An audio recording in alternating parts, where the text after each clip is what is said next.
누가복음 1장 57절에서부터 66절까지의 말씀 제가 봉독해 드리도록 하겠습니다. 엘리사벳이 해산할 기한이 차서 아들을 낳으니 이웃과 친족이 주께서 그를 크게 긍휼히 여기심을 듣고 함께 즐거워하더라. 8일이 되매 아이를 할례하러 와서 그 아버지의 이름을 따라 사가랴라 하고자 하더니 그 어머니가 대답하여 이르되 아니라 요한이라 할 것이라 하매 그들이 이르되 내 친족 중에 이 이름으로 이름한 이가 없다 하고 그의 아버지께 몸짓하여 무엇으로 이름을 지으려 하는가 물으니 그가 서판을 달라 하여 그 이름을 요한이라 쓰매 다 놀랍게 여기더라. 이에 그 입이 곧 열리고 혀가 풀리며 말을 하여 하나님을 찬송하니 그 근처에 사는 자가 다 두려워하고 이 모든 말이 온 유대 산골에 두루 퍼지매 듣는 사람이 다 이 말을 마음에 두며 이르되 이 아이가 장차 어찌 될까 하니 이는 주의 손이 그와 함께 하심이로라. 아멘. 오늘 본문은 천사의 말을 믿지 못해서 벙어리가 되었던 사가랴가 후에 그의 입이 열리며 하나님을 찬양하는 그 사건을 담고 있는데요.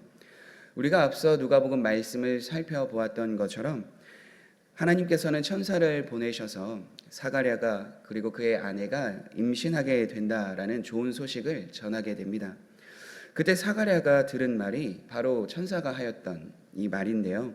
내 아내 엘리사벳이 너에게 아들을 낳아줄 것인데 그 이름을 요한이라 하라. 내 아들이 주 앞에 먼저 와서 백성들을 준비하는 일을 하게 될 것이다. 그때 이 말을 들었던 사가랴는 이 천사의 말을 믿지 못했던 거죠.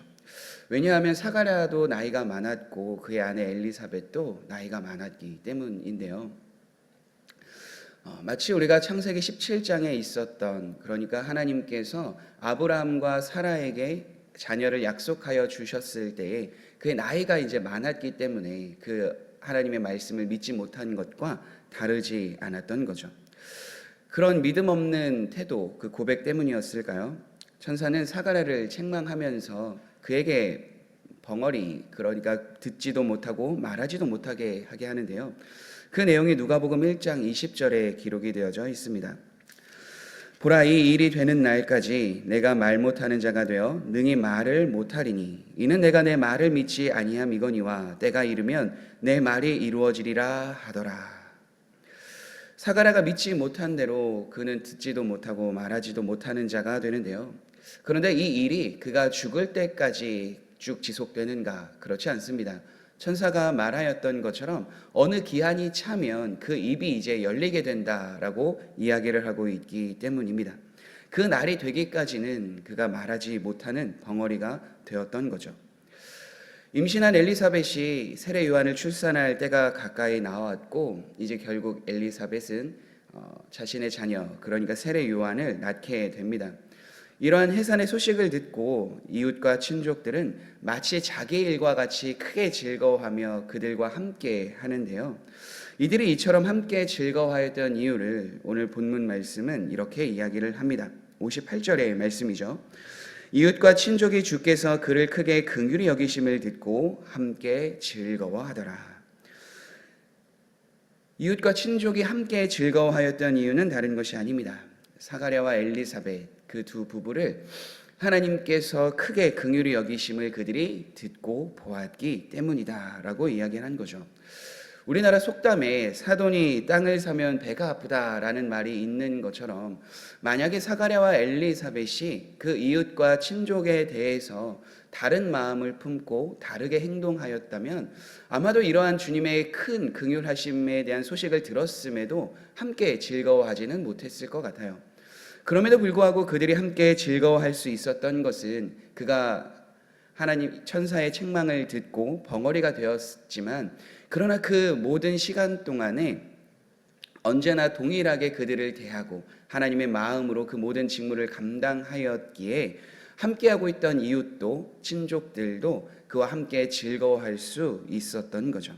이중적인 생활이 아니라 하나님 앞에 온전한 삶을 살아가기로 결단하며 그 삶을 보여주고 나타내 주었기에 그 주의 긍휼하신 소식을 듣고 그것으로 인하여 크게 기뻐할 수 있었던 것이죠. 한편으로는 이미 이것은 그들의 삶의 태도와 함께 더불어서 천사를 통하여 하나님께서 약속하신 말씀도 있었기 때문인데요. 누가복음 1장 14절을 보게 되면 천사가 사가랴에게 이런 말을 행하였기 때문입니다. 너도 기뻐하고 즐거워할 것이요 많은 사람도 그의 태어남을 기뻐하리니.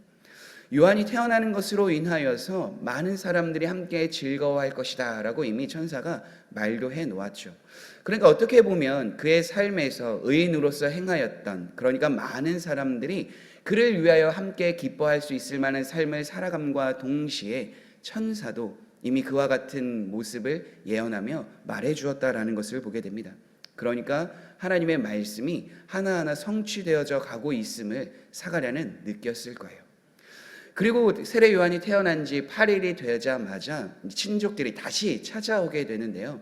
왜냐하면 그 아들의 이름을 어떻게 할 것인가 이것을 정하려고 그 자리에 모였던 거죠. 이 친족들은 당시의 관습대로 그 아이의 이름을 사가랴라고 하려고 정하려고 하였던 거죠. 그래서 말을 하지 못하는 사가랴에게 말하였던 것이 아니라 그 부인인 엘리사벳에게 이야기하는 것을 보게 됩니다. 그때 엘리사벳이 무엇이라고 이야기하는가? 그 아이의 이름을 사가랴라 하는 것이 아니라 요한이라 할 것입니다 라고 친족들과 이웃에게 이야기를 하는 거죠. 그것을 받아들이지 못합니다. 왜냐하면 그때의 관습은 그때 당시에 친족들의 이름, 그리고 그 집안에 있는 이름, 그것으로 정하는 것이 본래 관습이었기 때문이에요. 그 친족 중에서 요한이라고 정해져 있던 이름이 없었기 때문에 이 이름은 아니야, 부인이 잘못해서 정한 이름이 아닐까, 그 남편의 의중을 더 들어봐야겠다라고 해서 사가랴에게까지 찾아가죠. 그리고 사가랴에게도 동일하게 질문을 하는 거죠.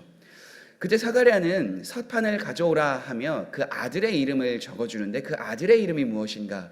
요한이었던 거죠. 아마도 사가랴가 벙어리가 되었을 때에 그 모든 있었던 그 일들을 자신의 부인에게 말하여 주지 않았을까요? 자신에게 있었던 이 일이 왜 이렇게 일어났는가, 바로 그 아들의 이름을 요한이라 하는 것까지 부인인 엘리사벳에게 다 이야기를 했을 거예요. 그래서 임신한 이후부터 사가랴와 또한 엘리사벳은 그 하나님의 뜻과 인도하심에 따라 그 기간들을 보냈을 거란 말이죠. 그러니까 이미 그 아들의 이름은 하나님께서 천사를 통하여 정하여 주신 것처럼 요한이다 라는 것을 그 두 부부는 이미 결정해 놓았다라는 거예요. 그렇기 때문에 할례를 받아야 되는 8일째에 이웃과 친족들이 와서 그 자녀의 이름을 사가랴라고 해야 합니다. 자신이 함께하고 있었던 세례 요한의 부친이었던 사가랴와 같이 많은 사람들에게 칭송을 받고 의인과 같은 삶을 살아야 하는 이 사가랴의 이름을 해야 합니다 라고 주장을 하였을 때 아닙니다. 우리의 자녀의 이름은 요한입니다 라고 분명하게 말할 수 있었다라는 거죠. 사가랴는 벙어리가 된 이후부터 하나님의 긍휼하심을 잊지 않았을 거예요. 자신이 듣지도 말하지도 못하게 되는 이유가 다른 이유가 아니었기 때문입니다. 하나님의 은혜를 믿지 못하였기에, 우리 가정에 자녀를 주신다라고 하였던 그 하나님의 은혜를 믿지 못하였기 때문에 이러한 일들이 나에게 일어났다. 나는 이제 다시 하나님의 뜻 안에 하나님을 바라보며 하나님의 은혜 속에 살아가야 하겠다라는 결단을 사가랴는 했을 거예요. 그렇기 때문에 그 어떠한 친족들의 요구에도, 이웃의 요구에도 그 마음이 흔들리지 않음을 보여주는 것은 바로 하나님의 자신에게 약속하였던, 자녀에게 약속하였던 그 이름을 정하고 나누는 것뿐 아니겠습니까? 그래서 그가 서판에 그 자녀의 이름을 요한이라고 기록을 하였을 때 어떠한 일이 일어나는가? 그곳에 있었던 사람들이 왜 사가랴가 아닌가라는 그 이름 앞에서 한 번 더 놀라고, 이제는 그의 입이 열리고 혀가 풀리며 하나님을 찬양하는 것으로 인하여 그 근처에 있는 사람들이 다 두려워하였다라고 성경은 기록하고 있습니다. 그가 처음으로 입이 열리면서 하였던 고백은 다른 고백이 아니라 바로 하나님을 찬양하였다라는 것에서 많은 사람들이 이 일을 보고 놀랍게 여기고 두려워 여길 수밖에 없었던 거죠. 많은 말을 할 수 있었을 것 같습니다. 많은 말을 그 이웃과 친족들에게 먼저 이야기했을 수도 있을 것 같아요. 그런데 그의 입에서 나온 것은 바로 하나님을 찬양하였던 것, 하나님을 찬송하였던 것이 바로 그 입술에서 먼저 나왔던 거예요. 사가랴가 하나님을 어떻게 찬양하였는가, 하나님을 어떻게 높여드렸는가, 그 무리들이 어떠한 말을 들었는가, 성경은 구체적으로 이야기하고 있진 않지만 그의 마음의 고백, 그 찬양의 고백을 누가복음 1장 67절에서 80절까지 기록하고 있는 것을 보게 됩니다.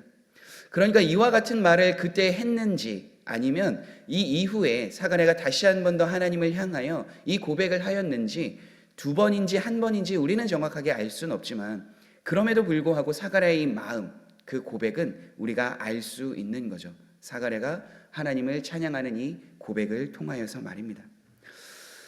사랑하는 성도 여러분, 대강절을 보내고 있는 우리의 마음, 그리고 우리의 태도가 이 사가랴와 같은 태도, 이 입술의 고백이 되어야 하지 않을까요?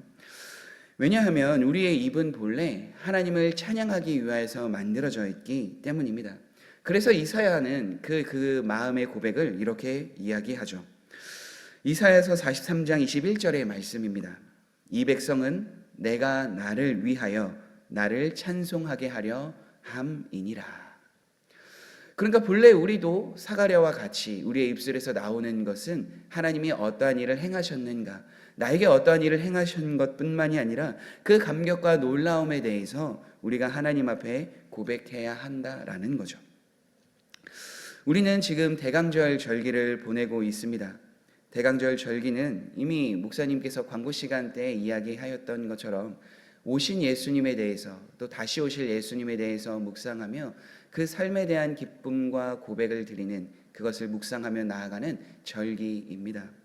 그러니까 오늘 사가랴가 10달이라는 자신의 아들이 태어나기까지 그 하나님의 은혜와 자비와 긍휼하심, 또 우리 가정에게, 우리의 삶에 행하셨던 것을 쭉 묵상하며 그의 입술에서 하나님을 찬양하며 나아간 것처럼, 이 대강절 절기를 보내며 우리의 삶에서, 우리의 입술에서 나와야 하는 건 오신 예수님에 대해서, 다시 오실 예수님에 대해서 찬양하고 묵상하며 함께 그 하나님을 영화롭게 하는 삶을 살아가는 것, 그것이 우리가 추구하며 바라봐야 될 모습인 줄 확신합니다.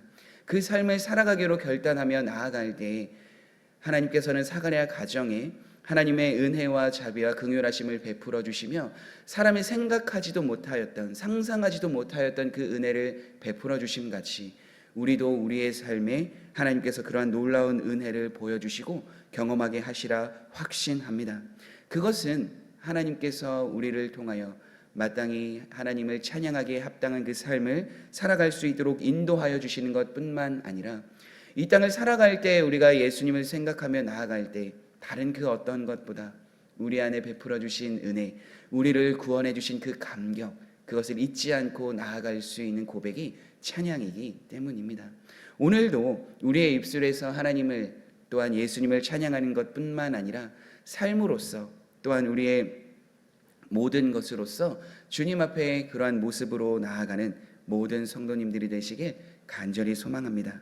우리 함께 기도하시겠습니다. 사랑의 하나님, 그렇습니다. 우리가 주님의 오심과 다시 오심을 기다리며 하나님 앞에 늘 삶을 점검하며 돌아보며 나아가는 귀한 삶을 살아내게 도와 주옵소서. 어떠한 상황에 처할지라도 하나님 말씀에 순종하며 또한 그 말씀대로 살아가게 된다면 결국 우리의 입술에서, 우리의 삶에서 고백되는 건 하나님의 자비와 긍휼하심에 대한 감사의 고백인 줄 믿습니다. 우리를 향하신 주님의 긍휼하심을 날마다 생각하며 묵상하며 하나님 앞에 감사와 찬양을 올려드리는 삶을 살아가는 우리 모두가 될 수 있도록, 주님을 잊지 않고 살아가는 우리 모두가 될 수 있도록 은혜를 더하여 주옵소서. 예수님의 이름으로 기도드립니다. 아멘.